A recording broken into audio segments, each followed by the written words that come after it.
तो इस जर्नी के दौरान बेसिकली आप जैसे मल्टीपल टाइप ऑफ लोगों से मिले, मिले इसमें, तो करेक्ट।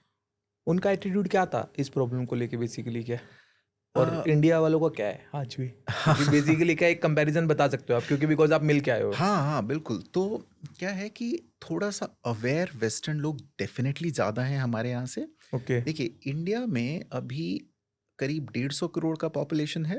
राइट। 150 करोड़ के पॉपुलेशन में एटलीस्ट 10% लोगों को some degree of hearing loss है। हम्म। मतलब करीब 15 करोड़ लोगों को हियरिंग की प्रॉब्लम है। हम्म।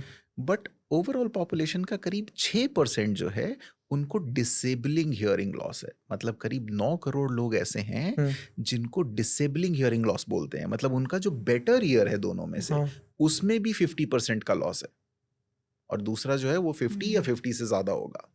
तो करीब 9 करोड़ लोग हमारे देश में हैं जिनको डिसेबलिंग हियरिंग लॉस है। अब अगर इंडिया में मैं बात करूं कि पिछले 3 सालों में जिन लोगों ने हियरिंग की ट्रीटमेंट ली हो, हम्म।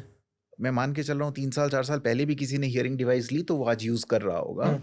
तो ऐसे टोटल पिछले 3 साल में मुश्किल से 15 लाख या 16 लाख लोग होंगे, okay. Against 9 crore people who are suffering. मतलब नॉट इवन 2% पेनिट्रेशन। आज के डेट में हमारे देश में अगर 100 लोगों को सुनने की प्रॉब्लम है तो उनमें से 2 लोगों के पास भी सॉल्यूशन ये नहीं पहुंचा है। It is highly under penetrated market. वहीं पे वेस्टर्न कंट्री से आप कंपैरिजन की बात कर रहे थे, तो वहां पे कुछ कंट्रीज में 100 में से 40 लोग तक हियरिंग डिवाइस यूज करते हैं अगर उनको प्रॉब्लम है तो। Okay. Means the penetration is up to 40%, which is really high. कुछ जगह पे ये 20-25% भी है वेस्टर्न कंट्रीज में भी। ओके।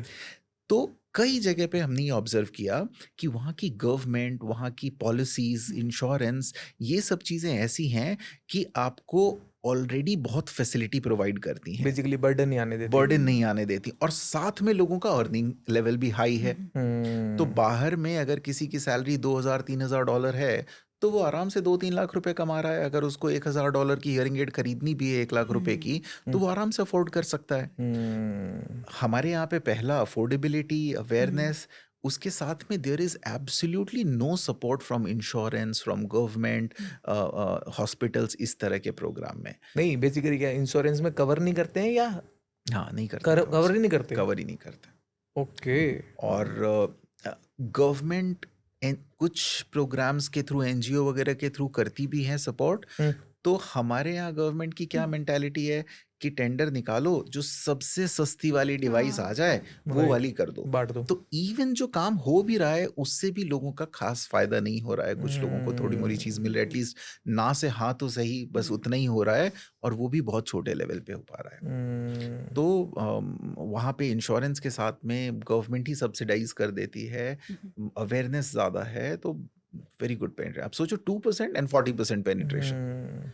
तो वी होप कि अब इंडिया में अवेयरनेस बढ़ रहा है, इंफ्रास्ट्रक्चर बढ़ रहा है, हम ये 2% को 10% भी लेके जा पाएं तो it will be a huge achievement in right. The coming years. मतलब काफी बेटर बना पाएंगे हम बेटर लोगों की बना लाइफ पाएंगे को। हम अपनी लोगों की लाइफ को।